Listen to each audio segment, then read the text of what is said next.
Hey guys, Will here. So a couple of weeks ago now we put together an unboxing and first impressions video on the Moza sim racing ecosystem. Brand new ecosystem to sim racing and looks to be quite promising. So we're not going to reinvent the wheel today and go through all the same stuff again. So definitely check out that original video if you haven't already. That covers everything at a top level. What we're going to do today is deeper dive into some of the stuff that we didn't cover in that original video and focus mostly on the driving experience, and then we'll move on into the pedals in the next video. So without further ado, let's get going.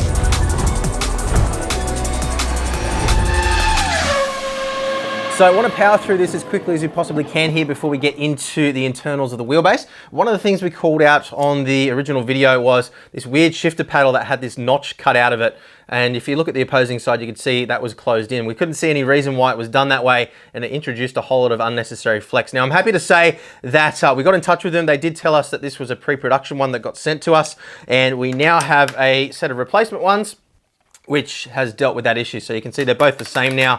Another thing which they've done is include a little slot there, which allows you to adjust the paddles in and out. So if we give you a look at the original one again, you can see that just had a couple of little holes there. Now it has little 5mm slots in there, which allows us to adjust the paddles in and out should we wish to do so as well. The paddles are nice and big though. I don't really see any reason why you'd need to adjust them. And yeah, we'll have to comment on that later and see whether that's something that comes loose over time and moves around. Personally, I think I would actually prefer them to just be in a fixed position given their size, but that's just a personal preference thing based on my experience with other wheels. One thing I did want to mention here though is that they did tell us that this is a pre-production wheel that they've sent us, and that was the reason why that paddle was a funny design. So, you know, unfortunately that means that I can't really with confidence convey the experience that I'm going to have with this wheel across to you guys when you purchase them. I can't imagine that the buttons or anything like that are going to feel any worse.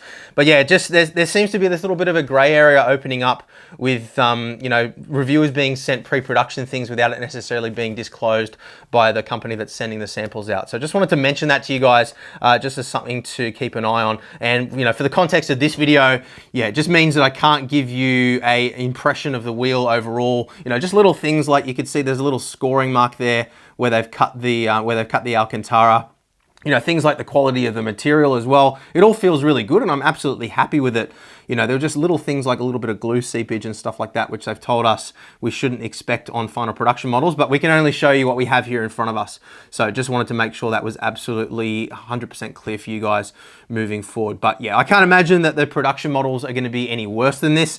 So yeah, I'm pretty confident that the driving experience is going to be pretty well reflective of what you guys will have if you buy one, but I just can't absolutely guarantee that. But we'll save the rest of the detail on the wheel until we go for a drive a little bit later on. Obviously, we do have the first impressions video if you want to check out and see how the quick release works and all those bits and pieces. But let's focus in now on the wheelbase and the dash. Now you can see at the moment the dash is just loose. We've got these little windows in the side here and a little packet of screws which go in as well, and the little plastic covers which will pop in just a moment. So I'm just going to leave this off for now. I don't want to scratch it or damage it when I'm pulling things apart here. Now, one of the things we mentioned before is the quick release system looks exactly the same as the system that SimMagic uses. Now, I did comment on that to Moza as well. I said, you know, can you explain to me the reason why? There are actually two things that we noticed. The shifter paddles on the wheel, or the cages and the assembly around the shifters, as well as the quick release, both seem to be very, very similar, if not identical, to what SimMagic uses. Now, the answer to the question that we got there was basically this is derived from a D1 spec quick release, which we already knew, and that was something that we mentioned in our first impressions. Now, in terms of the system that they're using to get the power through to the wheel, remember we looked at the little pin assembly in the back of the wheel. It's only actually using two of those pins to get power into the wheel. The communication is done wirelessly through a Bluetooth chip, which is inside the base. Hopefully we'll be able to see that in just a moment. The power is put through from the wheel side through two of these pins and then connected internally on the pins on the back here, and that's how we get power through to the wheel. Now, unfortunately, they didn't elaborate at all on whether they're doing any factory sharing or anything like that with SimMagic. But what they did say is that this kind of floating pin design is something that they've been using for quite some time now on their camera gimbals and gear like that. Whether or not they were first, SimMagic were first, SimMagic copied them, they copied SimMagic, I don't know. I don't think it really matters. The point here and the important thing is that it is a really good quick release system. And again, we'll comment on it when we're up and driving in just a minute. But based on our experience with SimMagic, absolutely no complaints whatsoever. So that is a little touch on the quick quick release system. Again, power coming through the quick release itself via the pins, and then communication is handled wirelessly through a little Bluetooth chip inside the wheel and inside the base. Now, one of the things we commented on in our initial impressions is just how hefty this base is. Comes in at around about 9 kilograms, so nice and solid. Definitely feels like a decent quality piece of equipment. Everything on here is metal with the exception of just the plastic covers on the front here and the rear cover, and it does look from the outside at least like it's completely passively cooled. And in terms of materials, I'll get my magnet out here so we can see the magnet's not sticking. So everything's aluminium or plastic, no steel, but again, that's not a bad thing, it's just an observation. And one little thing that I will mention too, and we'll look at it when we go for a drive, there's a little tiny dot that you can see just at the front there. That is a little power light which illuminates, and apparently it is quite bright, so we'll definitely check that out too.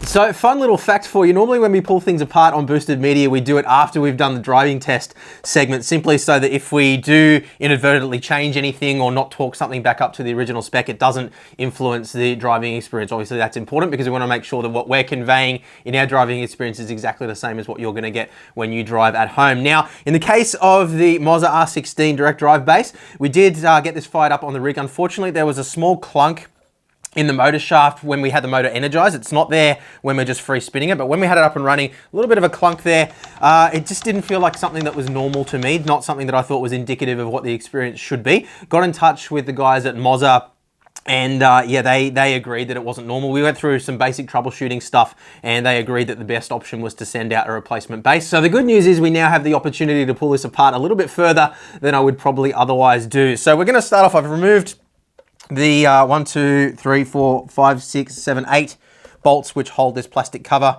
in place on the rear. Remembering again, the only parts of plastic that are on this, at least externally, are just this rear cover and the pieces here. So let's pop this guy off. Not sure exactly how much we're going to be able to see in here, but we'll flip it up.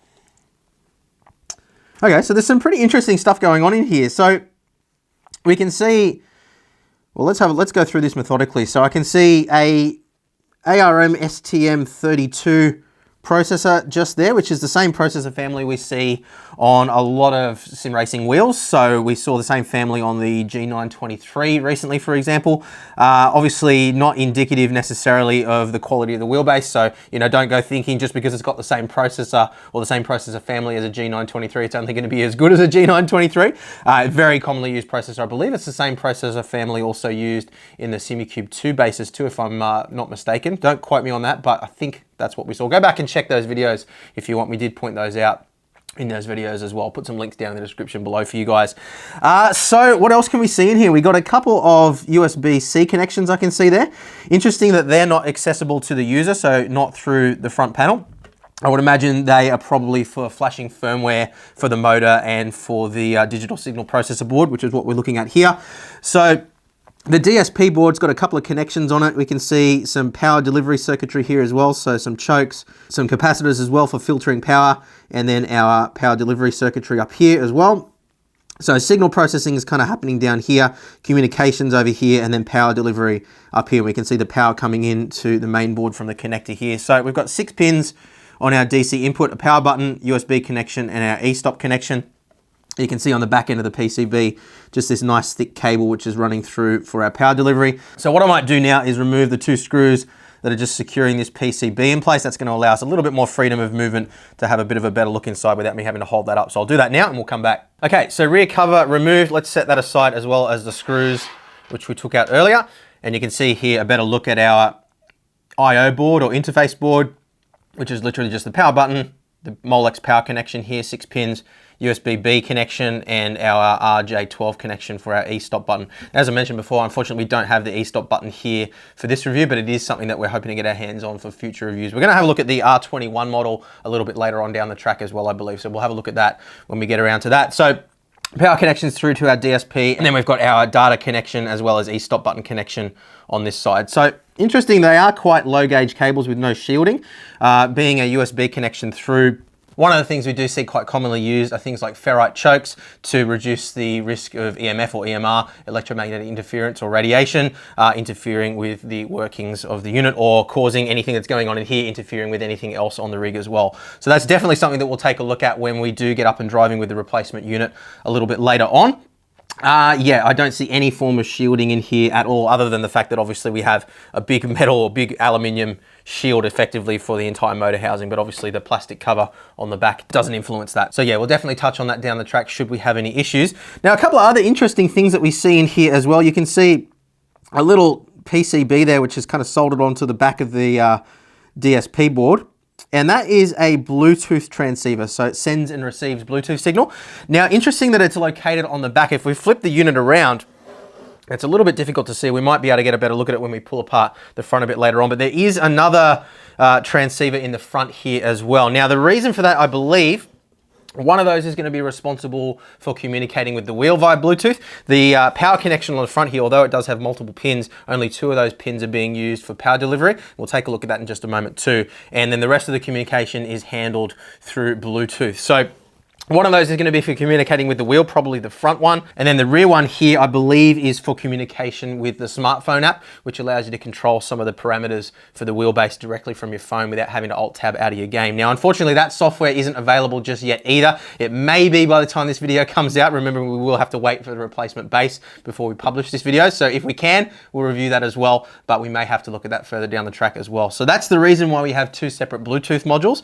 So continuing on internally now, we can see another interesting little piece of circuitry down the bottom here that's connected via a positive and negative wire running up to our digital signal processor. One interesting thing I did notice, and you can see there, that positive wire has actually been pinched by the PCB as it's slotted into place. So obviously as that's attached to the assembly here, when that slides in, it's pinching the wire up against that choke there. So yeah, that's not great. It hasn't actually gone through the shielding, I can see, but being that that's a positive wire, and it's squeezing it up against something else, that could potentially be a PCB frying incident there. So yeah, not real thrilled to see any cable being pinched like that, especially on something that costs as much money as this does. So yeah, definitely some work to be done there to refine cable management internally to make sure things like that don't happen. But this little guy down here is what's known as a braking resistor, and we see those in pretty much every single wheelbase that we've ever tested. Now, electric motors generate an electrical current as they spin themselves, and what can happen is when you're trying to slow the motor down or under certain conditions where we maybe change in direction, things like that, that current that's being generated by the motor can actually overrun the control circuitry, and you end up losing control of the motor or not being able to have quite the precise control of the motor that you need to have. So the braking resistor is responsible for bleeding off that energy and converting it to heat, basically, so that we don't end up in a condition where the motor is out of control. So yeah, very commonly used component. Now, it does look a little bit interesting. It looks a little bit unfinished there. The reason for that is it's actually using the entire metal assembly here as a bit of a heat sink. So it's generating heat. Obviously, it's converting kinetic energy into heat and then bleeding that off through this metal housing as a heat sink. Now, just for comparison reasons, I do happen to have a DD2 torn apart at the moment. So these are the braking resistors we see inside a DD2. And as you can see here, pretty much the same idea, but these have a metal heatsink around them basically to draw the heat away from the core of the resistor and bleed it off into the atmosphere. Now, obviously these need a heatsink because they're not bolted to a big piece of aluminium like this is. So that's really the only difference between the two. Mechanically, they work pretty much the same way. It's just, you know, a fundamental difference in the design. So yeah, I mean, it does look a little bit crude, I'm not gonna lie, but it gets the job done, and it's actually probably better at dissipating heat away connected to a big piece of aluminium like this, as opposed to, you know, a much smaller piece of metal like this one. So yeah, no problem there with the design, just a little interesting comparison for you. Now, just while we're on the subject of thermal management and heat sinks and things like that, one of the things you've probably noticed by now is that there are no cooling fans internally. We've verified that by having a look up in the sides here. As we mentioned in our first look and unboxing video, there is a bit of ventilation in the back cover. So we can see there's slots cut out there, and also on these front covers too. If you have a look in the top, you can actually see those are open. So there is a little bit of airflow through there, but no actual active cooling, so no fans internally. And along the same lines as what we mentioned with the braking resistor, I just don't think the motor is going to generate enough heat that it's going to overrun the capacity of the metal housing to dissipate that heat away and to the atmosphere. So I don't imagine we're going to have any issues with overheating whatsoever. Now, a couple of other things that are going on here too. We can see a connection running through to the front on this side. That would be our connection for our 4 pins, which run up to our dash. And then over this side, you can see another connection here, which again isn't shielded, which is a little bit interesting, but that one runs through to the Bluetooth transceiver, which is sitting up in the front corner here for communicating with the wheel. So What I might try and do as well is just remove the two little screws which secure our DSP in place. We might see if we can get a look at the back of the motor from that side. So it is a little bit crammed in here, and the power cables that run through to our servo motor internally are a little bit short, so I can't really pull it apart any more than what we have here, at least from the back. But you can see the motor in there, which is really what I wanted to show you. You can see it's actually quite a lot smaller than what you might imagine it might be from looking at the housing, but you know, that's pretty common, around about the same size as what we saw in the SimMagic M10 for reference. But I mean, that's not really making a comparison in terms of the strength or anything like that. Obviously, it's a different type of motor we're seeing used here, but yeah, similar in terms of size at least. Now, just one thing I wanted to point out on the back of this PCB as well. So you can see this little chip just here inside that circle. I think hopefully you guys can see that. Is that all good, Tom? Yep. Yep, sweet. Okay, so that little chip there is a Hall effect sensor, and what that's responsible for is measuring the relative position between the chip itself and the shaft of the motor. So if we spin the motor back around again a little bit here, you can see on the back of the motor, there's this little sort of ring that pokes out a little bit. So as the motor shaft spins, you can see that little part on the back of the motor spinning around as well.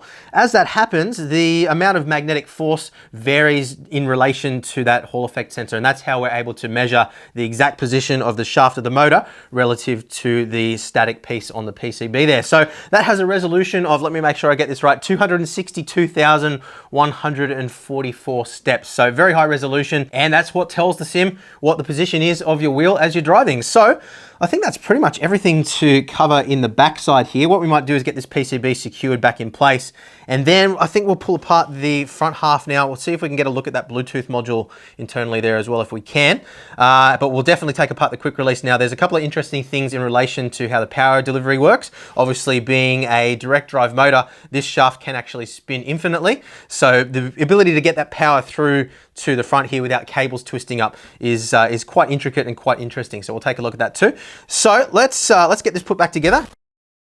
So focusing in on the front half of the direct drive base now, we're going to start off by removing this entire quick release assembly. And I think this might surprise you because obviously we have a power connection here, so we know there's got to be wires to connect it through somewhere to get power from the base to the wheel. So let's pull this apart and have a look. I've already done this before off camera when we were trying to resolve the issues with the little clunk in the base. So yeah, I was quite surprised by how this works. So we'll pull out these little grub screws. There's two little grub screws, as you can see here, and these are responsible for securing this entire gold and quick release section to the shaft of the motor. So we're going to remove those two.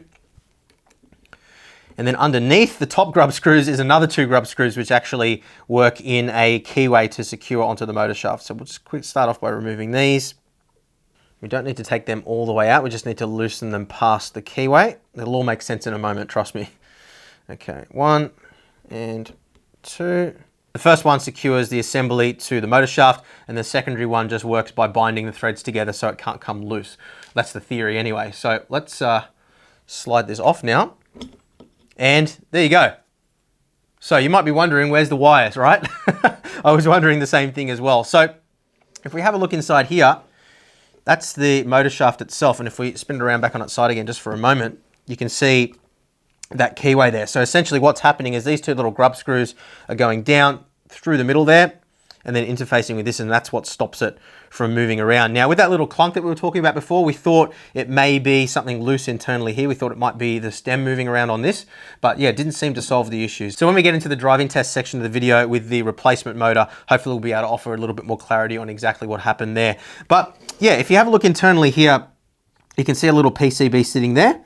And then on the back of this as well, there's another PCB just sitting in behind him. We'll pull this apart a little bit more in just a moment for you too. But essentially what this is a inductive coupling system, pretty similar to what we had on the DD1, DD2 and the CSL DD. Similar kind of system to what we see in a key charger for wirelessly charging a smartphone as well. So if you're familiar with that, same principle here. The simplest way to explain this is it's kind of like two halves of a transformer. So one half of the transformer, or one coil, is in the base side. The other coil is in the wheel side or the stem side. And basically when you put the two coils together, you get inductance between the two sides, and that is what creates our voltage and charges or powers our wheel. So we've now completely removed the inductive coupler, so you can see the base side here as well. We'll look at that in a complete system, as a complete system in its entirety in just a moment. So you can see a little bit more of the motor shaft now too. We've got our little power connection here through to the inductive coupler. Now interestingly, having removed the 4 screws from the front here, we can see when we move that in and out, there's quite a bit of magnetic resistance there. I can feel it kind of moving around inside the housing and we can actually see there as well the shaft is moving forward and back. So what that tells me is if I try to pull that out, that's going to essentially pull the entire core out of the motor. There may be other connections internally there. We could really do some damage. So again, this highlights the reason why we don't pull things apart to this extent before we do our driving segments normally. So I could have popped those bolts back in again. I don't think we really stand to gain anything by pulling the entire assembly out as much as I'd like to. And I imagine they probably want us to send this back to them once we receive the replacement too. So if we do get to hold on to it, I might completely disassemble it and make another video. But for now, I think that detail will suffice. And there is an exploded view available on their website as well, where you can actually see the internal workings of the motor itself. So we'll save that for that. I'm gonna pop these bolts back in, and then we can have a look at our inductive coupler and how the quick release works. Okay, so I've removed about 30 more screws and bolts from the quick release mechanism here, just to give you a bit more of an exploded view of exactly how this inductive coupling system works. So we're not going to pull the PCB out of this ring here. I don't think that's really going to tell us a whole lot, but basically what happens is we get our normal voltage, which comes in through the little connector here, steps it up to a high voltage, and it basically has an induction coil on this side. Again, remembering that this side is connected to the motor like so. Now there is also a little blue LED on the top here as well, which is some sort of a indicator or status light. So that's something I'll talk about when we get up and driving with the replacement unit a little later on too, because it's something that I don't think should really be aiming straight at the driver, but we'll talk about that later. Then on the stem side or wheel side, a bit of an exploded view here. Unfortunately, because the cables are soldered, I can't pull it completely apart, but we've got another induction coil here. So that side is the side that essentially goes inside the shaft here and rotates like that. So it's able to free spin like so without interfering, but obviously is close enough to the PCB so the two coils are close and can generate a voltage between the two. So if we flip it around the other side now, stand it up, you can see a step down transformer on this side. So basically what it's doing is it's taking the high voltage from the induction coil, stepping that down to a voltage which then is passed through to our wheel. So we've got a little 2-pin connection here, remembering again, although we have 3 pins on the connector where it interfaces with the wheel, we're only actually using 2 of those pins. You can see 3 little contacts. Those interface with the pins on the back of the wheel, as we saw earlier in the video, and then literally just a power connection on the back, and it's as simple as that. So that bolts into place on the front of our quick release. And then this piece here is literally just the same as what you have on a D1 spec quick release. It's just a 60x6 PCD or stud pattern interface here, so you will need a adapter if you want to bolt a 70mm stud pattern directly to the hub without using the quick release mechanism. So just be aware of that. We do actually have another video where I went into detail on this quick release mechanism and how you can mount other wheels if you wish to do so. That was with the SimMagic ecosystem, but very similar design overall, so definitely check that out. I'll drop a link in the description below. But yeah, look, electronically it's as simple as that. We basically just have low voltage comes in, induction coil on the motor side, induction coil high voltage on the stem side, step down transformer to low voltage, which goes through to the connector. And then that is what powers the wheel. Okay, so quick release stem all put back together now. One last thing to take a quick look at before we move on to our software and calibration is just behind this plastic cover on the front here. So as we mentioned before, on this side, you've just got the little 4-pin connector for our display. On the other side, we've got that secondary Bluetooth module for connecting through to the wheel. So very simple, exactly the same on the front half. You guys can't really see it there as clearly as I can, but if we pop that connector off, you get a better look at it. So you just see the little Bluetooth module there with the piggyback connection on it, and that wiring just runs through to the front. Now, if I remove these 1, 2, and 3 bolts, I'm wondering whether this whole side pod will come off. And if I tuck that little connector inside, there we go. So, I mean, you can see how much smaller the base could be if it weren't for these shrouds. Obviously, you'd need to have another way for these cables to run through to the front in a different location for your Bluetooth module and for your connection to the little dash. So personally, I would prefer to do away with these shrouds. Although they do look cool, it definitely does add a unique look to the product, which I think shouldn't be overlooked. But from a practicality point of view, I'd like to see the ability to front mount as well as side mount. And the only way to achieve that would be to get rid of these guys and have some sort of a flush mounting surface here with a couple of M6 or M8 threads tapped in so that we could mount some sort of a side bracket on there. So some people are going to be bothered by the fact that you do have to bottom mount this. You obviously do have the bracket which they sell to make that a little bit easier onto profile, but if you do want a side mount or front mount, you are out of luck with this base, unfortunately. So it's about 2 weeks later now. You can see we've multiplied. We've got 2 R16 bases here in the studio now. So just wanted to fill in a bit of the backstory here quickly and clarify a couple of things. So the original R16 base that we were sent was a pre-production, as well as the wheel, as we suspected the wheel was. We now do have a production R16 as well as wheel here that we can take a look at. Now, what they have told me is that, you know, they may still make some revisions to the design over time based off feedback from videos like this, as well as customer feedback once these start getting shipped out. But at least to the best of my knowledge, what we're looking at now here is, you know, at least indicative of what you'll be receiving if you're in the first few batches. And that's probably about the best we can do for a brand new product. Now, one thing I did just want to say here is that obviously this can create a bit of a problem. You might have seen a post that I put on Facebook, Discord, and our community page on YouTube just a couple of days ago, just talking about the need to be very clear when what we're reviewing is pre-production versus final production. Obviously, if it's pre-production, we need to know what the differences are likely to be between,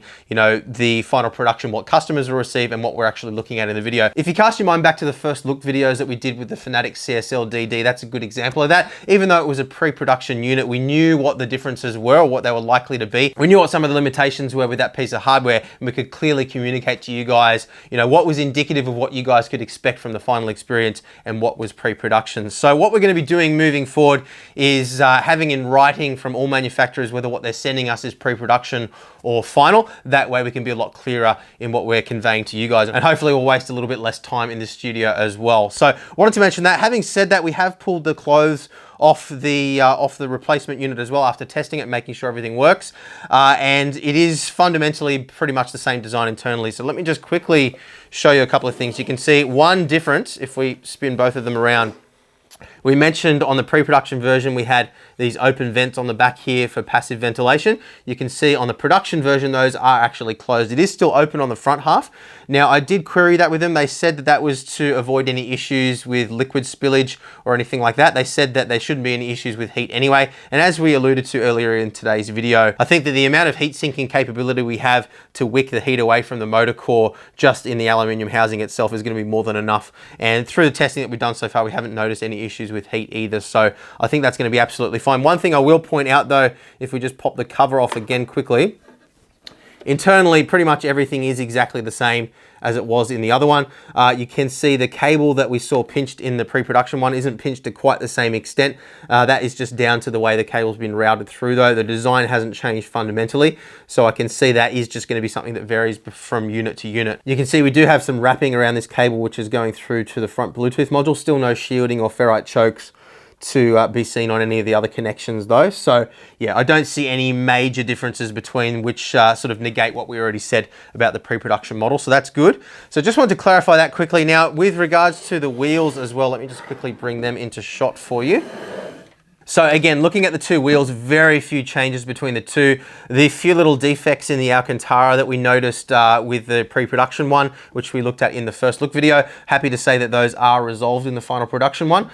We also don't have those scoring or scraping marks or the leaking glue out of the side of the grips either. So overall, a more refined, better presented product as we would expect from final production. Other than that though, obviously you can see the different color that we have here as well. That is just an option when you order one of these. You can go for black or gold. Yeah, no other changes in terms of the way the buttons feel or anything like that. And we'll talk about that more when we get up and go driving in just a moment. One thing I thought we might see is a 7-way switch for the menu button instead of this analog switch. Still not sure exactly why they'd go with an analog switch for the menu, but we'll explore that when we get up and running too. But one other thing I did notice, which I'm just going to mention quickly, is we'll bring the bases back over again. The feeling of the motor itself, I noticed that the production one is a little bit lighter in its rotation when not energized. And remember, we can't comment too much on the characteristics of a motor until it is energized, but it just feels like it has a little bit less weight to it and a little less inertia resulting from less rotating mass, which is interesting. So we're going to set the pre-production one aside now, and everything that you see from now on is going to be based on the experience with the production wheel and wheelbase. One other thing I do need to mention though, unfortunately, the power button did also break on the power supply cable. You can see the toggle switch, which is supposed to be like a kill switch, so goes from 0 for off to 1 for on, is now a momentary switch. Now, thankfully, it's broken in the on position, so we still can use the cable. But yeah, that is an interesting thing that's happened there. I have obviously let them know about that. They've told me that they'll get onto their cable manufacturer and they'll add this to the list of things that they check in their quality control. But yeah, it's obviously just a quality issue there, but something that obviously I need to point out to you guys as well. But anyway, we'll get this installed up on the rig now. If you want to see how mounting and everything works, go back and have a look at our first look video. We covered all of that in detail there. And let's get into the software calibration and driving experience. Okay, so we've got the R16 base here mounted on our SimLabs P1X cockpit with a aluminium profile cross member here, a piece of 40 by 120 with the optional Moza mounting bracket being used to mount the base to the profile. Now, we did cover that in detail in the first look video, so if you want to see more about that, check out that video. We will talk about flex in today's video. Just so you're aware as well, the base itself does have a 4-point mounting hole solution on the base, which does match with the holes on a DD1 and DD2, for example. So if you have a cockpit which has a plate which is compatible with a DD1 or a DD2, it will also bolt straight up to this, which is obviously important. So just be aware of that. You don't necessarily need to buy the optional mounting plate. So it is good that they offer that as an optional accessory. But let's start off by talking about the quick release here. Now, again, we did cover this in detail in the first look video too, so I'm not going to go into a huge amount of detail, but it's a D1 or NRG style quick release system. Basically pushes onto the wheel like so, clicks into position, and it is really nice and solid. Now, I did notice there's a tiny little bit of play there with this particular base. On the pre-production base, there wasn't any play. Now, we have mentioned before, it is exactly the same quick release system as we have on the SimMagic bases. Didn't have any flex in any of those bases that we tested. So I'd say it's probably just down to similar to what we have with FANATEC, the manufacturing tolerance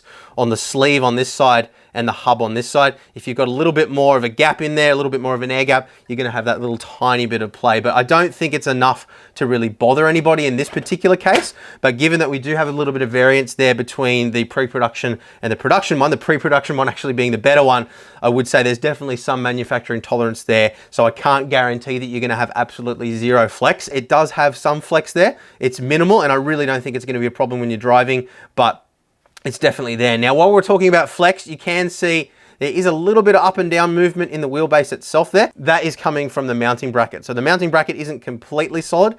Again, I don't think that that's enough that it's going to bother you when you're driving. We'll talk about whether we notice it when we get up and driving in just a moment. But I can guarantee you it is coming from that mounting plate. It's certainly not coming from our aluminium cross member here. That is absolutely rock solid, and we've tested that with our SimiCube 2 Ultimate and, you know, verified that it has absolutely zero flex in it. So I'm very confident that it is the mounting plate there that has that tiny little bit of flex. Now, while we're on the subject of flex, you'll also notice the wheel itself has quite a lot of flex in it. So if I move it side to side and twist it, pull it up and down. I mean, again, obviously you're not going to be doing this when you're driving, but it does have a lot more flex in it just twisting in the wheel itself than a lot of the other wheels that we have reviewed here. Now, admittedly, wheels in real cars do this in varying degrees as well. So again, I'm not saying that it's necessarily a problem, but it's definitely indicative that the quality of the materials that they're using here for the internal structure of the wheel aren't on the same level as you'd get with, say, a genuine Momo Sparco wheel, or, you know, even some of the FANATEC wheels that we've tested, like the Porsche 911 GT3 wheel doesn't have as much flex for the same diameter as this either. So just, again, something to be aware of, but not necessarily something to be concerned about. Look, otherwise, as we mentioned before, all the buttons and everything on the wheel feel really good. Again, refer back to our part 1 video for more details on that. But let's get the base turned on now. There are a couple of other things I want to mention just while the wheel's not on. So we'll switch it on, little button on the back there. Now, first thing you'll notice here as the screen powers up, yep, screen's working, that's good. I was a little bit nervous about that. So we do have this bright blue power light sitting in front of us here. Now, one thing I don't really understand, and it's not necessarily a problem depending on your seating angle in relation to the wheel and obviously which wheel you're using as well. When I've got this particular wheel mounted with my seating position, I don't see that light, so it's not a problem. But I don't really see the need to have a bright blue light right in the driver's face. If I was propped more upright, if I was in a more upright seating position, looking down on the wheel, I would definitely be able to see that light. So yeah, that's something that I think either move it to the bottom or maybe to the side or something like that. Obviously, you don't want it shining on your screens, but I just don't really see the need. We saw this with sim magic as well. Why have a light shining in your face telling you that the bass is on when you're using it? I mean, if you're driving and you've got force feedback, obviously it's switched on. So yeah, it just seems unnecessary. Now, one thing you might notice there as well, that light is blinking. When we don't have the wheel connected, we get this strange kind of buzzing noise. It almost sounds like electrical shorting. Now, interestingly, that noise does go away when the wheel is mounted, and the flashing goes away too. So when we put the wheel on, you can see the RPM gauge lights up there, and that light has now stopped blinking, and we're not getting that funny noise anymore. So I did question this with the marketing manager at Moza, who I do have direct contact with, and they've actually been really good to deal with. I've got to say, you know, they've answered all my questions very promptly, been very polite, and you know, I have hassled them quite a bit to make sure that I have all the information for you guys, and yeah, they have actually been quite good to deal with. So thumbs up there, definitely better than a lot of companies that we've dealt with in the past. But they said to me that that was to do with the pairing of the wheel to the wheelbase, and they said that they could remove that in firmware. Now, I have done a little bit of investigation here and narrowed it down to that inductive coupling ring on the base side around here, and we looked at that earlier on in the video. So I think that it might be some sort of an electrical overload state when it doesn't have the other half of the coil, obviously in the wheel side. Maybe it is shorting out or something internally. It doesn't seem to be causing any issues, and it is consistent, but yeah, it's a little bit strange. As I said, they do claim that they will be able to remove it with firmware updates. Whether or not that's true or not, I guess we'll have to see. But I did grab my multimeter here as well, just to test the wheel. And when I put my positive and negative on the terminals here, I am getting a constant, actually it's the other way around. The positive is on the outside and the negative is on the middle. I am getting a solid 12 volts there on my meter, and that isn't varying at all. It's not deviating from 12 volts. Obviously I don't have any load on it, but it's not deviating from 12 volts at all when it is doing that funny buzzing things. If it was shorting out, I would expect to see that voltage fluctuating, which it's not doing. So I'm going to take their word for it for now. I'll let you know in the comments down below when we do get a firmware update whether or not that little niggle goes away. I'm not going to call it an issue because it doesn't seem to be a problem as such, but yeah, definitely something that I did notice. So let's get the wheel back on now, and let's jump into the software. So let's now take a look at the Moza Pit House software, which is the central hub of all the settings for the wheel, the wheelbase, the dash, and of course the pedals. Now, we're not running the pedals on the rig just yet. As we said earlier in the video, we will be reviewing those separately. And the reason for that is, although it is important to cover the entire ecosystem, I don't want to change too many things on the rig at once. I want to understand the impact that the bass has on my driving with a pedal set that I'm used to, and then obviously we'll look at the pedals later on. But we will talk about the ecosystem in general a little bit as we look through the software here as well, because this does do a pretty good job of integrating everything in together. Now, the first thing that I want to call out here straight away, and I do have high expectations for this software just based on what I've seen so far, just having a little bit of a dig around. I love the fact that immediately when we open the software, it is prompting us to do a software update. Now, the reason I like that is because both Simucube and FANATEC, at least at the point of time at making this video, although they do prompt you to upgrade your firmware based on the driver version that you have installed, neither of them actually prompt you when there's a software update available. So it's on you to go into their forums or go on their website and check to see whether there's later firmware and later software available. So I do love the fact that this is being proactive. It's pushing the update to us rather than us having to go in and pull it. So straight away, giving us the option here to update. Let's just follow through the wizard and share the experience with you guys. So warning, clicking will immediately close the program and open up the maintenance tool. So let's do that. And it's brought up our maintain Moza Pit House wizard here. So we've got the option, welcome to Moza Pit House, add or remove components, update components, which is what we're going to do. Interesting that it didn't default to update. It went to add remove, but we're going to do update, continue. And it looks like it's just a standard kind of wizard software here. Release date 3rd of November, so that's only 2-3 days ago at the time of recording this video. What's the date today? The 5th, so 2 days ago. So that's good. We're on a nice recent version. Click on continue. It does have a change log here as well, which is good to see. So we'll go continue, ready to update. It's going to go through and download on our lovely slow Australian internet and restart. It looks like it's got the job done, so let's go quit now. And we'll go back to our Moza Pit House shortcut, open it up. So, I mean, you guys can see for yourself and judge for yourselves as well, but I mean, this is, I'd say, probably the cleanest looking and most well presented and complete looking software, at least on face value, that I've seen for a wheelbase. Maybe, I mean, I'm probably going to get crucified for this in the comments, but Logitech software is pretty clean these days, although it is a bit on the bloatware side maybe. But yeah, I mean, it is what it is. You guys can judge for yourselves. But all the key things are here. We can see we've got a game launcher here as well, which detects all of the games that we have installed on our machine and allows us to launch them. It's also showing a bunch of games that we don't have installed too. I guess we can probably filter that maybe. No, it doesn't look like we can. So no, so it does just it sort of just lists all of the sim titles that are available. Well, all the ones that it recognizes anyway, and just has them there, which is a little bit interesting. But we can automatically detect all the games that we have installed on the machine as well, though that doesn't actually look like it's doing anything at this point in time.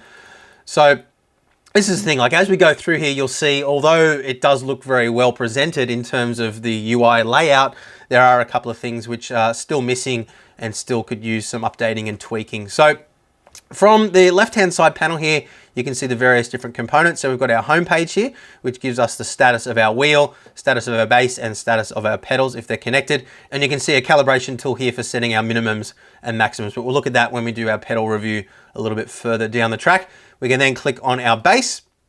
This gives us all the calibration settings for the base. We've got a tab for advanced settings too, and then this really cool force feedback equalizer too. So essentially what this is allowing us to do is adjust the gain at specific points throughout the frequency response range. So we don't have any adjustment of Q here, or we don't have any adjustment over the bell curve or the width of each adjustment, but you can see here as we go up and down, that is influencing the curve overall, and it actually has little tooltips here as well which allow us to know roughly what that frequency range is going to be influencing. So operating the wheel or just turning the wheel, body bumps, 80 kilometer riding on curb, ABS vibration, 160 riding on curb, 80 kilometer riding on grass, and so forth. You get the idea here.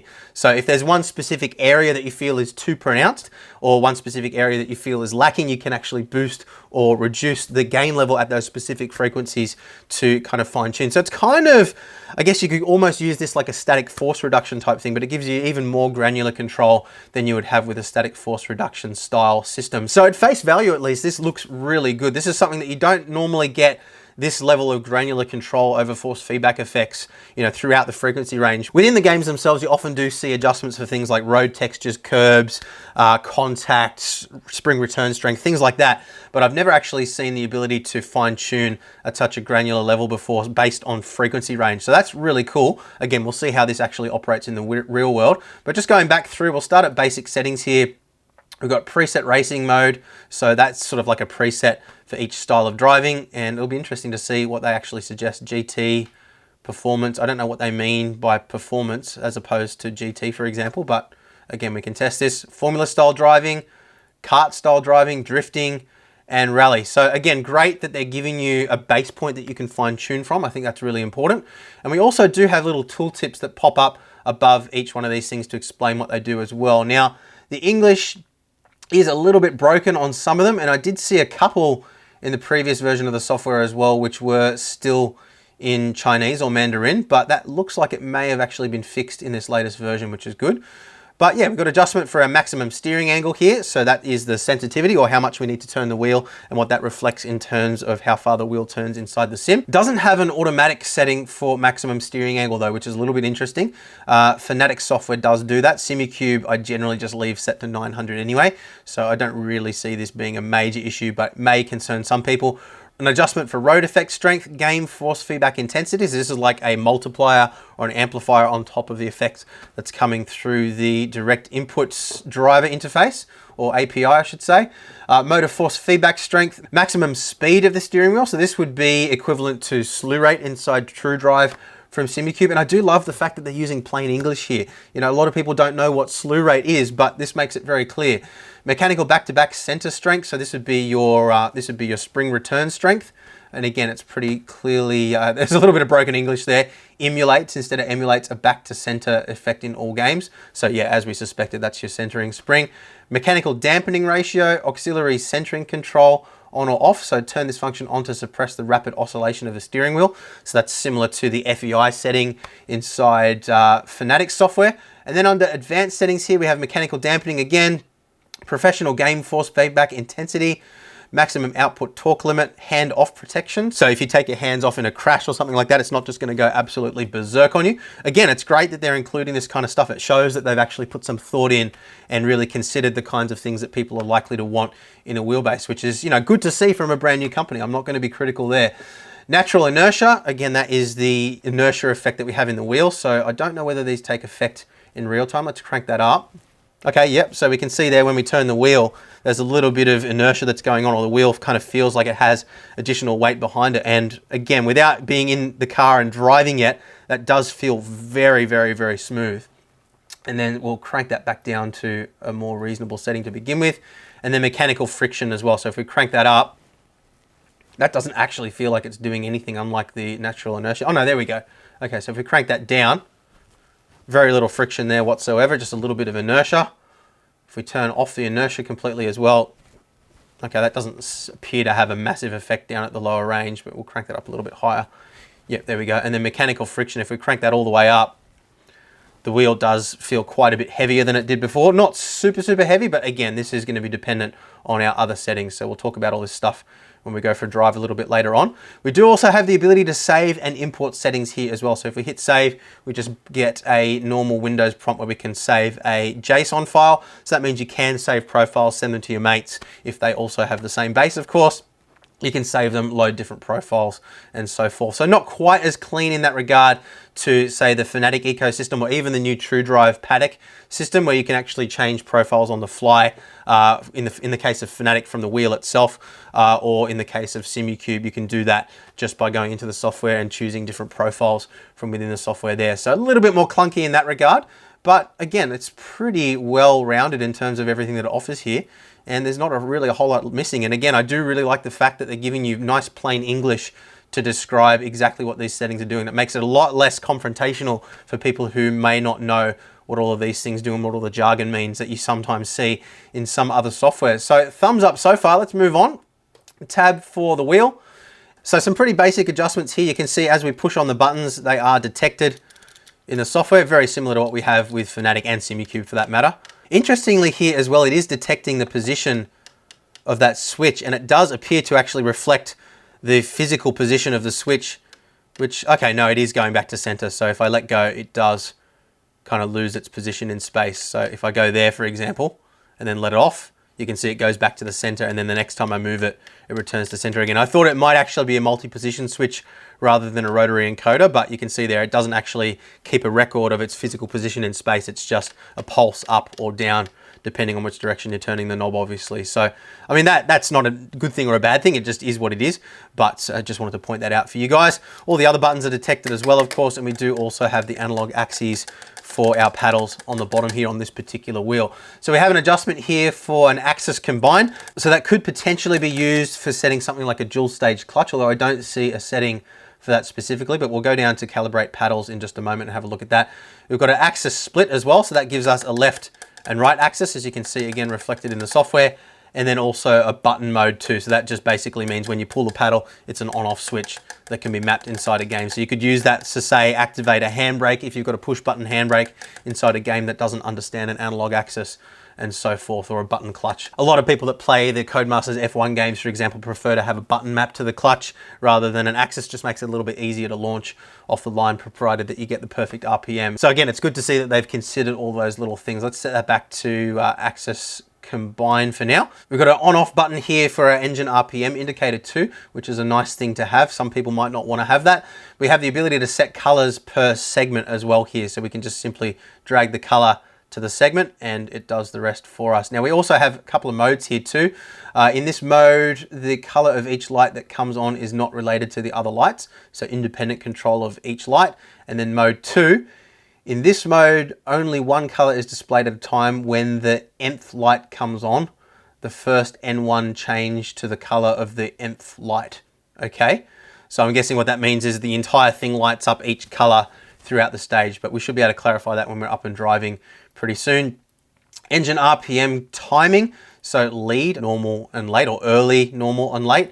So we don't have specific RPM adjustment, so we can't fine tune at that granular level like we can in the FANATEC software, or the, I should say, the FANALAB software specifically. But, you know, the fact that we do have the ability to fine tune it at least a little bit is good. That's one thing I think they could probably add later, is the ability to set an RPM range for each specific LED. Again, we already showed you how we can drag and drop colors to our preference. Brightness adjustment here too, obviously good to see. You can switch it all the way from off, a little bit bright, a lot bright, and it doesn't appear to flicker. Oh no, maybe it is flickering a little bit there. Yeah, often LEDs do tend to flicker a little bit at low brightness, so it's always something that I test. Yeah, you can definitely see a little bit of flicker there at low brightness, but you know, that's okay. We'll excuse that. And then if we go into calibrate paddles, please press all 4 paddles completely. Okay.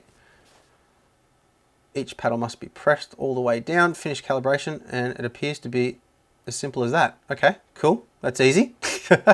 All right, now we'll just quickly have a look over the pedal adjustment here as well. We don't have the pedals connected right now. We'll go over this in detail later on. So pretty basic here. We've got an adjustment for our dead zone at the bottom to allow for any play in the pedals, as well as a adjustment for the top dead zone too. So if you don't want to have to push all the way down to get to 100% full scale deflection inside your sim, then you can adjust that too. And otherwise it looks like it's a pretty basic adjustment here. But again, we'll cover that in more detail later on.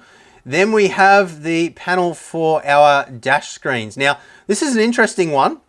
We do have the ability to change through a bunch of different predefined screens, as well as obviously adjust our brightness, and we'll crank that down and check whether we get any flicker on the screen as well. So if we go through the various different screens here, we'll get one that's nice and bright for you.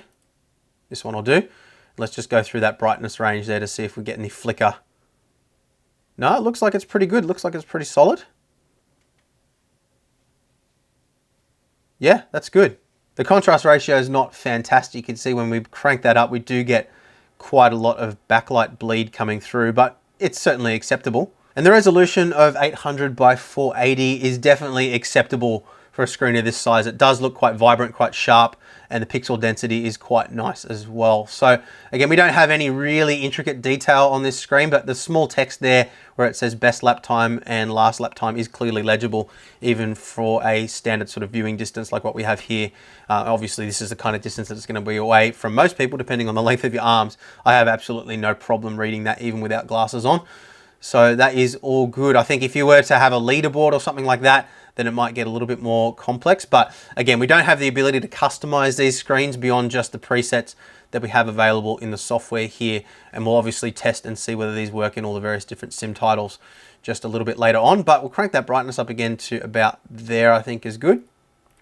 And yeah, it is what it is. It's got all the key information there.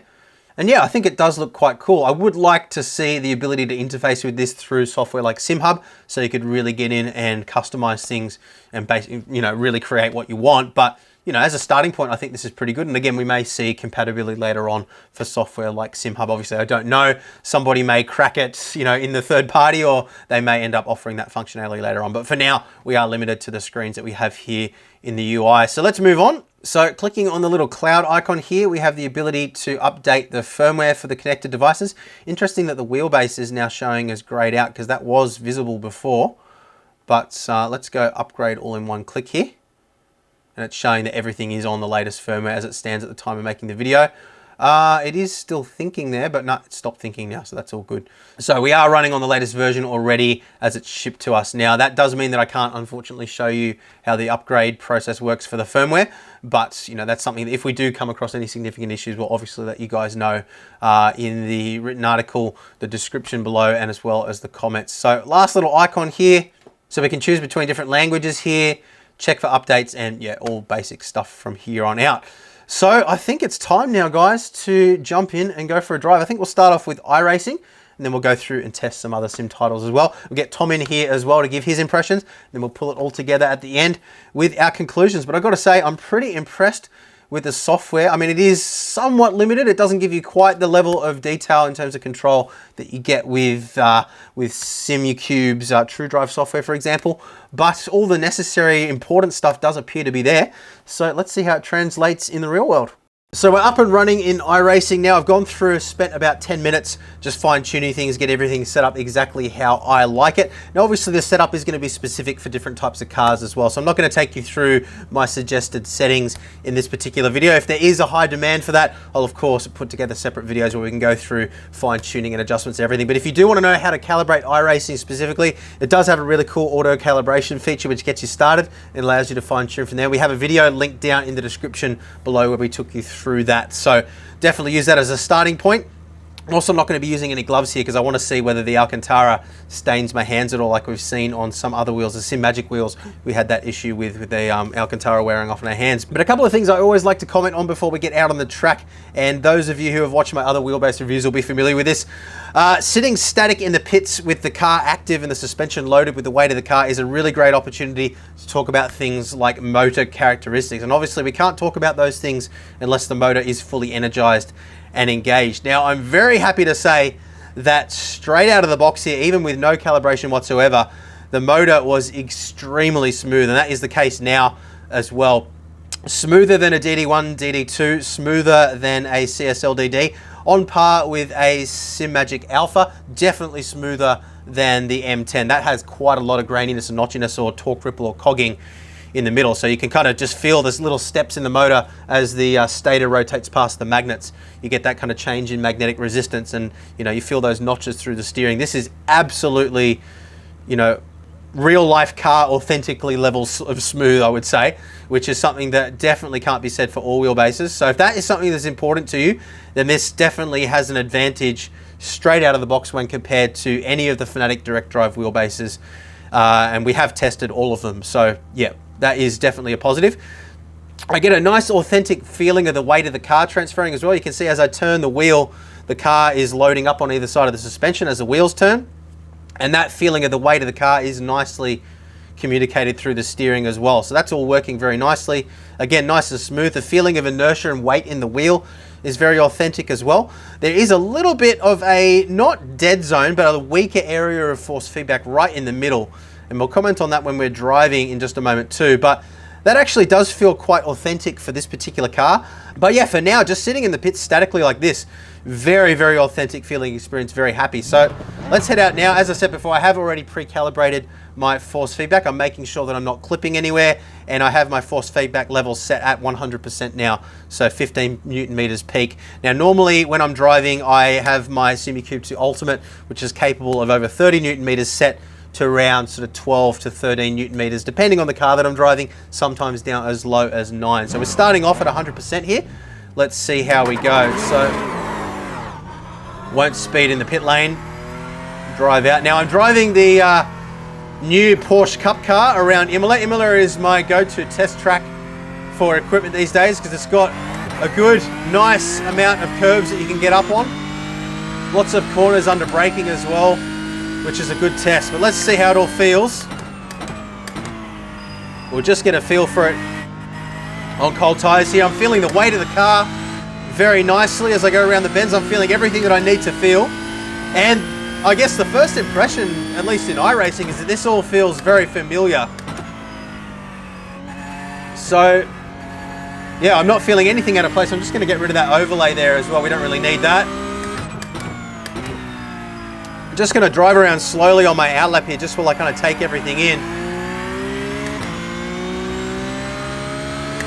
Yeah, as the back of the car kind of starts to slide, yeah, and even there, just as I broke over the crest of the hill, I felt the back end of the car getting light. A little bit of a slide there as well. That's why this car is really good for testing, because it does move around.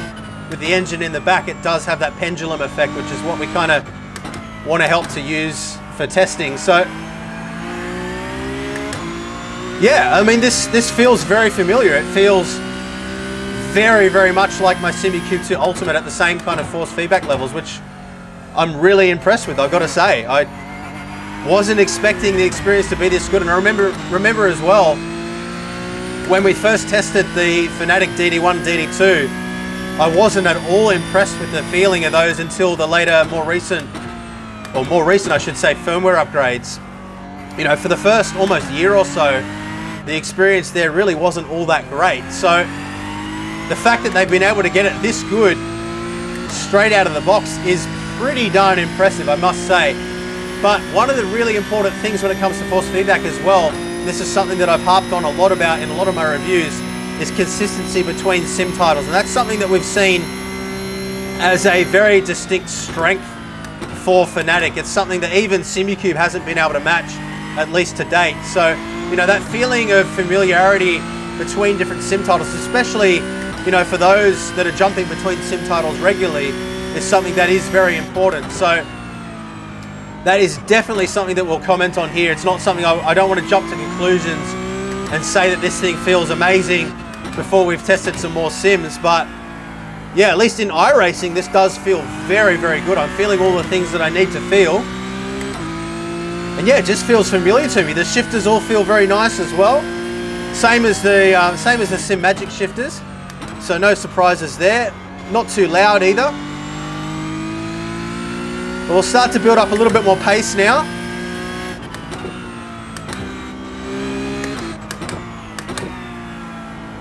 Get up on some curbs. But yeah, I mean, I caught that slide, no problem. And I'm deliberately kind of making the car move around a little bit.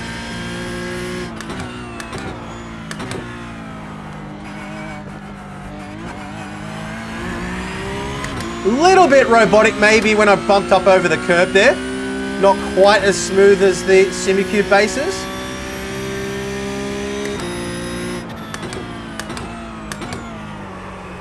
Oh, bit of a lock-up. Should also mention that we had no issues with any button mapping or anything like that. The dash worked straight away out of the box as well, no problems there. And even though we're not using the Moza sim pedals either, the pedal indicators are working too, which is good. I wasn't sure whether they were going to be only working for the Moza pedals, so yeah.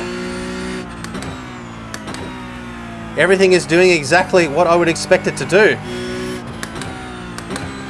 Yeah, one thing that I am noticing is, although the gradual movements are very smooth and very precise, the rapid movements is where I'm feeling a bit of inadequacy. So when I get up on the curves, when the car's really jerking around, so when I get those high slew rate movements, or rapid movements in the steering wheel, that is where I'm feeling the roboticness coming through. So I'm guessing that's probably a characteristic of the motor itself. It may be something that can be tuned out with firmware. It's obviously, you know, impossible for me to tell these things. But definitely, although the underlying smoothness is there and it's on par with the Sim Magic Alpha and the Simucube Sport Pro and Ultimate, those rapid movements, and I did check to make sure it wasn't clipping as well. I thought, whoops, way too late on the brakes there. Yeah, I thought it may be a clipping thing, but looking at my clipping gauge, it's definitely not clipping, so it's not that. It just seems to be that response time of the motor isn't quite as quick, and I'll get up on the sausages here again. Yeah, it's definitely not clipping. So yeah, that's definitely one observation. All right, so let's just try and put in a quicker lap now. Now I've got my head around everything, just kind of talk you through it. So I'm going to be braking at the 200 meter mark here. Trail braking in. Going to turn in, just clip the sausages, but not quite. Still feeling that slight roboticness in the steering as I have that rapid change of direction as I described before. Braking just before the 50. Again, slight brake in. Downshift again, turn in, just miss the sausage. Out nice and wide onto the ripple there. Braking just after the 50.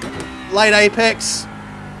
Back on the gas as soon as we can here. Make sure the back end doesn't come out too much. Run nice and wide. Try to straight line.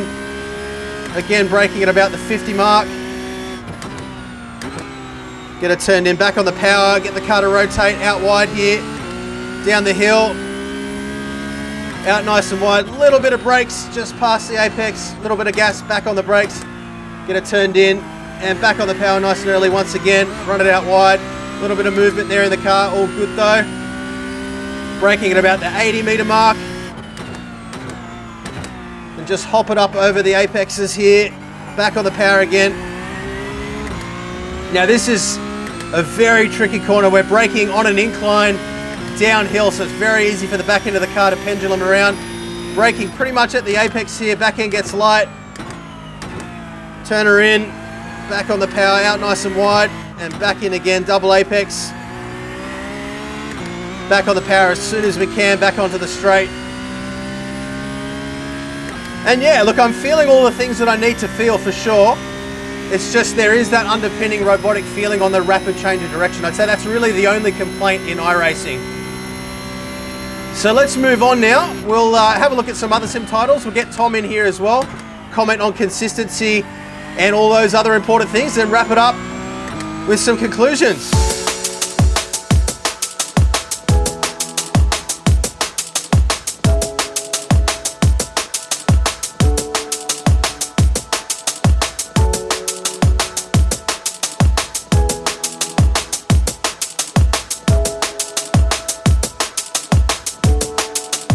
So let's start off with iRacing, which is what we tested first. What did you think?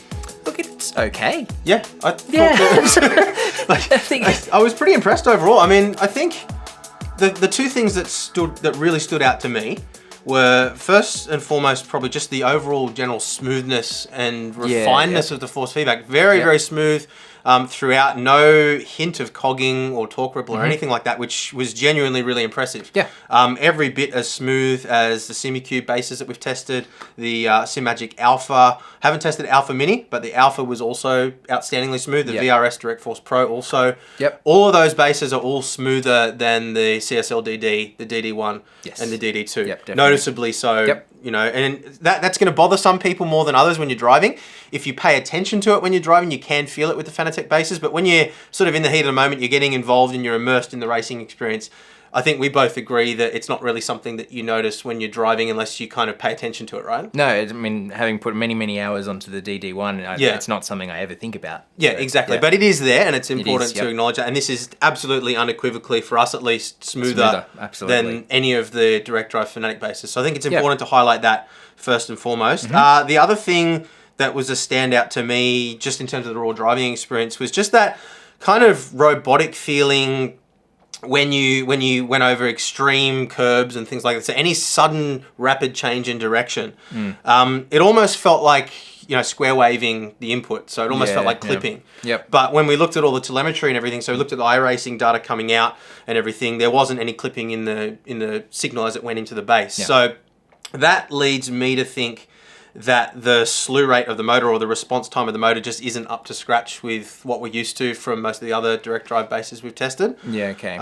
So explain to us exactly what the slew rate is. So slew rate is basically just the ability of the motor to respond quickly to something. So, you know, change in direction, something like that. So no, that's definitely something that I noticed, a change in direction. If if your tail end is coming out one way, then you snap back the other way, something just didn't feel right. And you almost felt like you were pushing against the... It was almost like there was a lag there kind of thing. And it wasn't severe, but it was noticeable, I think. Yep. And that's really where I think, in my experience at least, the SimiCube bases really are outstanding, particularly the Pro and the Ultimate is, you know, just that response time is something that I've never experienced with any other base. Yeah, okay. So far, at least. Yep. And again, we're talking about fine little differences here. These are, you know, little things that we notice because we've experienced all these different bases. I think if you were to just plug this in and drive, you'd probably be pretty happy with it, to be honest. Oh, definitely. Particularly if you were coming from, you know, something that wasn't direct drive. So I certainly don't think that the driving experience is bad.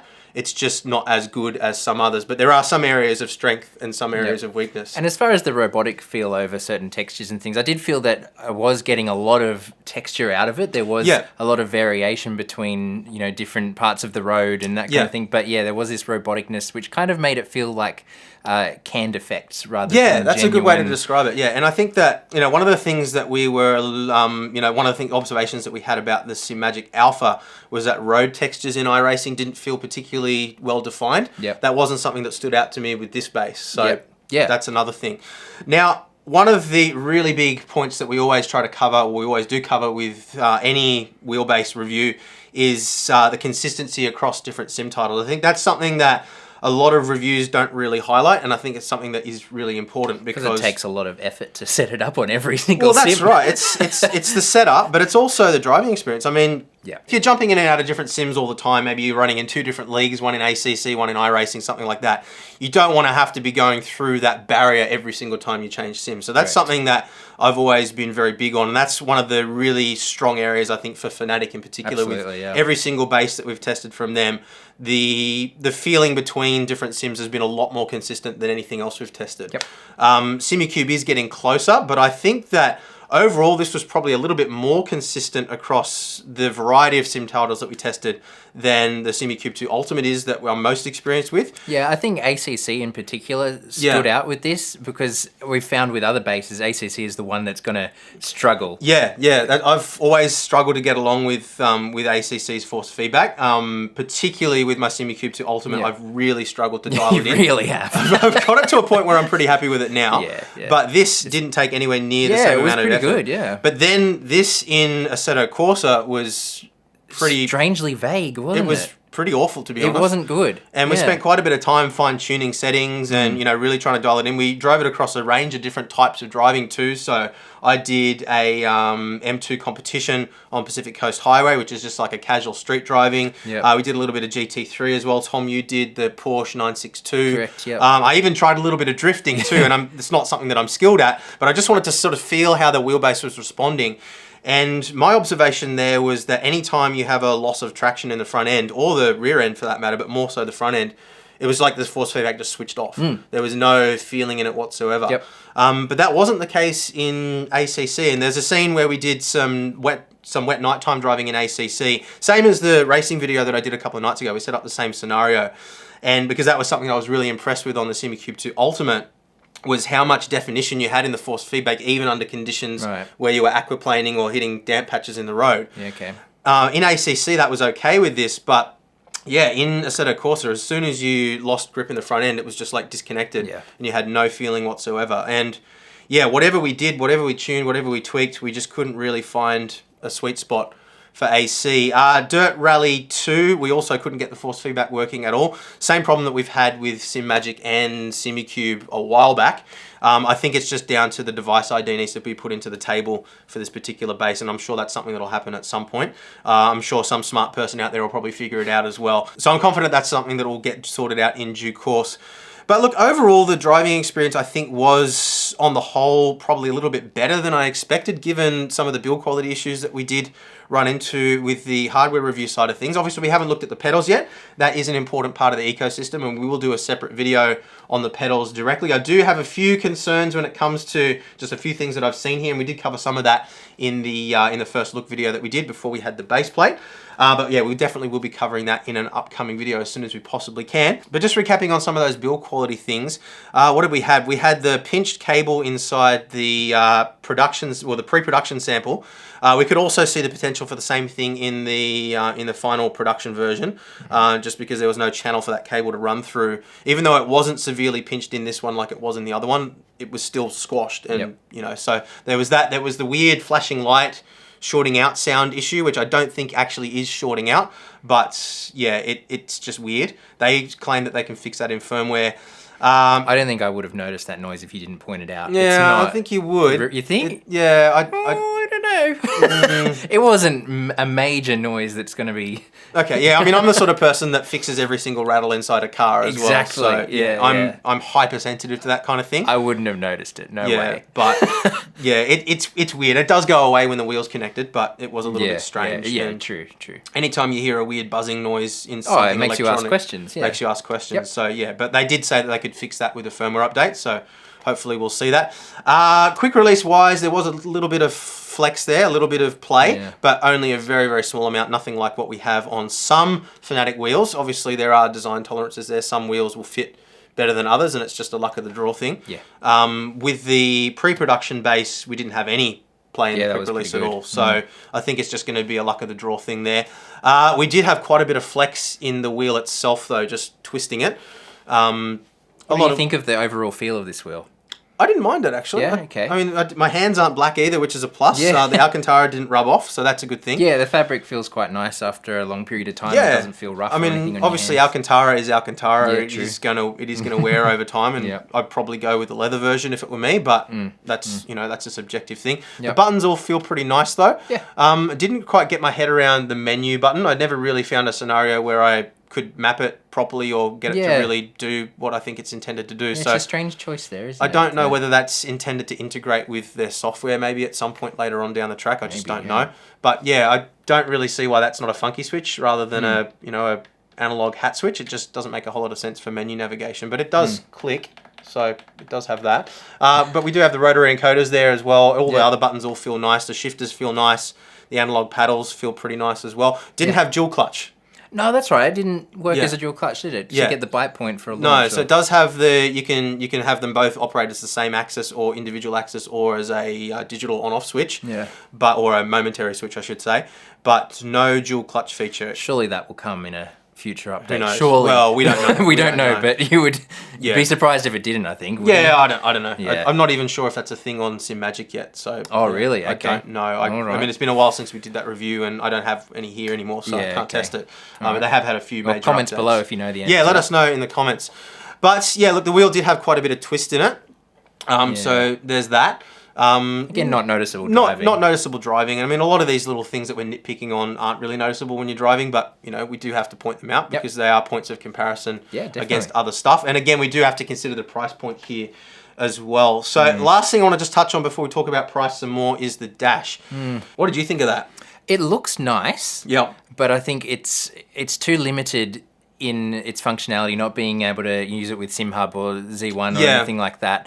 It was nice that you had the pedal meters there, the input meter kind of things there. That was quite cool. It was a nice little addition, and it was good that it worked with not their pedals. Yeah. I thought that maybe it would be limited to just working with their pedals, but it seems to work with whatever input. Yeah, and it was a very, very smooth motion that it had as well, which was quite cool, but it did seem a little bit lagged, which was... Yeah, I think what it boiled down to for me is, the quality of it is fine. The integration and its simplicity is fine, and it does have... quite a few different pages that you can go through with, lots of useful information. It is well presented. But I think this is probably a good segue into talking about pricing because that dash, just that by itself, and you don't have to buy it with the base. It is an optional accessory, which I think is good. That dash is 549 Australian dollars as the pricing that we've been sent. For 550 bucks, you can do a lot better, I think. But then if you're to use this base with a different dash, how are you going to put it on there? Well, that's the other problem as well, isn't it? There's limited mounting options on this base. You can't side mount it. You can't front mount it. You're limited to the base. Yeah. So you'd need to fabricate some sort of a shroud or something It's going to be hard work. Yeah. So, I mean, a lot of people are really smart in the sim community and they can, fabricate things. But, a lot of people don't have the time for that either. So. That's exactly it. So I think, if it were me, I probably wouldn't buy the dash. I just don't see $550 Australian worth of value in it for me. Yeah. But I'm not really that big of a dash person anyway, just because of the rig that I'm running. I have the real car's dash in front of me in the same position as this would be anyway. So, those of you who love using a dash, you may feel differently. But for me, it's a tough sell for 550 bucks. I think if it was half the price, yeah, maybe. you go, oh yeah, I may as well get the dash. But for 550 bucks.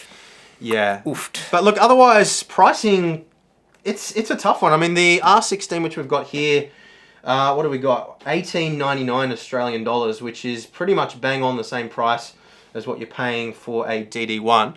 The wheel is 650 bucks as well, which places it sort of in the club sport range, FANATEC-wise, so quite a bit cheaper than the Porsche 911 GT3 wheel. Yeah, okay. Obviously, you don't have things like the tuning menu access, the telemetry on board the wheel. You do have the LED strip, of course, for the RPM gauge, but nowhere near as configurable, at least at this point in time, as what you have with the FANATEC ecosystem. And obviously, FANATEC has the advantage as well of an abundance of different wheels and, different odds and ends that you can add on. Yeah. So... yeah, look, I mean, for me, at the price point, it is a tough sell at this point in time. Yeah. I think it does have a lot going for it. The smoothness in the force feedback is very good. I think if they can dial out that robotic feeling in, rapid change of direction, which may be a characteristic of the motor, it may just be that it's a lower slew or a slower slew rate on this motor than others that we've tested. So it may not be fixable, but maybe it is. I just don't know. And we haven't tested the R21 either, so maybe... Did you feel like you were missing out on any strength with this one? Like the R21 would be of benefit? Look, I was running it at pretty much its maximum for most of the cars that I like driving. Yeah. That did surprise me a little bit because my SimiCube 2 Ultimate I normally run at around sort of 12, 13, 14 Newton meters. I had this maxed out, which is peak 15 Newton meters. And it did feel a little bit weaker than the SimiCube 2 Ultimate does at the same Newton meter level. Okay. And I did make sure I had, iRacing configured the same and everything as well. So we were changing that overall strength a lot between cars, though, weren't we? Yeah, so, I mean, that's pretty standard, though. You do, depending on the type of car. So, for example, I remember off the top of my head, the Ferrari Evo, in iRacing, we went down to 60%. Yeah. That might give you a good idea of yeah, things. look, I think that 15 Newton meters peak is probably going to be enough for the majority of people. I think, if you're coming from something like a Logitech wheel or, a Thrustmaster or, a belt-driven FANATEC wheel, then, it's going to blow you away with the strength. And, I think it's one of those things, once you've experienced more, you kind of go, oh, but if you haven't experienced before, then you're probably going to be satisfied with it. So, I don't see a whole lot of reason to go up to the 21 unless that slew rate is improved, unless it does, just improve that feeling, which I just don't know. We don't have one here. We don't have any tech specs on it, so I can't say. But yeah, look, I mean, when you consider all the other peripherals as well, the pedals are around about the same price as V3 pedals as well, at least from what we have here on the sheet. So really, it is a direct competitor to the FANATEC DD1. And I think really the only thing, I mean, we haven't looked at the pedals yet in detail, at least from the driving experience. I think really the only thing, well, the two things that it really has going for it over the FANATEC is just the overall smoothness and the quality of the quick release. I think those are probably the two things. We do have the QR2 coming soon for the that'll be interesting for the FANATEC to see, as well, so that will potentially, hopefully, fix that issue. But yeah, I just think at the price point for now, it is a tough sell over the FANATEC ecosystem. I do like their software. It does still have a couple of glitches in it, but overall it's very approachable. The big concerns that I have are just the build quality overall, I think needs to be improved for the price point. I think if it was, half the price, then you'd accept these things. But, for the price that it is, you're comparing it to the build quality of a FANATEC, and I just don't think that it's there. Quick release aside, of course, I do really like the quick release. And yeah, I think that's pretty much it for me. So look, it is a tough sell. For me, it's a watch this space. Yeah, I think there is probably potential here. Yeah, but it's not quite there yet. I think that's exactly it. And I think for a first outing, it's pretty impressive. Yeah. I think when I think back to how unimpressed I was initially with the DD2 when I first got it, before I did the major firmware update, there has been a few concerns that I've seen raised. A few people that have messaged me that had placed orders and not had any communication since they placed the orders. And I'm not sure how long ago those orders were placed, but that is a little bit concerning. Obviously, communication does need to be improved there, and we have to admit that even though our communication's been clear, we do have a direct line with people that are high up in the company, so we can't really speak to what the customer experience is like in terms of that. We don't know what the reseller network is going to be like or anything like that at this point in time. So those are all questions that you should be asking. And if you do end up buying one of these, definitely let us know in the comments how that experience goes for you as well, because that's a really important part of the story and something that in our position we just can't really cover, I don't think, accurately, and it's not really right for us to even comment on it. But yeah, our communication has been fine so far, so that's a good thing, other than just not knowing that it was a pre-production sample. And that's probably something that we need to be clearer with. Yeah, we've learned something out of this. We've learned something out of this as well, and that's something that we'll definitely be clearer with in the future, as we said earlier in the video. So yeah, overall, I think, as you said, I think that's probably the perfect way to summarize it. It's a solid first outing, but it is a watch this space. I think that, if this is the starting point, I'm excited to see what happens down the track. And I do think that, any competition is good competition. Any new product that comes out, particularly with a complete ecosystem like this, is definitely a great thing for sim racing in general. It's certainly going to, be something that FANATEC will be watching very closely. I'm sure others as well. IRACING, we know, have got a upcoming ecosystem too, which, it's going to be really interesting to see. SimiCube are starting to expand their line of products too. They've just released a wheel, which we're going to be looking at soon too. So yeah, it's an exciting time for sim racing and definitely a welcome thing to see another player enter the space. But yeah, for now, I think it is a bit of a tough sell at the price point. I think if the pricing drops down a little bit, which we may well see, then it's definitely more compelling. But there's definitely some very strong features there, some things that need to be improved. But yeah, that's my feelings. Agreed. Yep. Yep. Cool. All right, guys. Well, hopefully you found this one useful. Obviously, it's quite a long video, so thank you very much for watching. If there are any other details that you want to know, let us know down in the comments below. We'll get back to you as well. We will stay attuned to any major firmware updates that happen as well. And of course, we will be reviewing the pedals a little bit further on down the track as well. They are a very important part of the ecosystem, but obviously we couldn't fit that into today's video without it being 2.5 hours long. So we'll let you guys go now. Thank you very much for watching. Leave a thumbs up if you've enjoyed the video and found it useful. And yeah, we'll see you next time. Bye. See ya.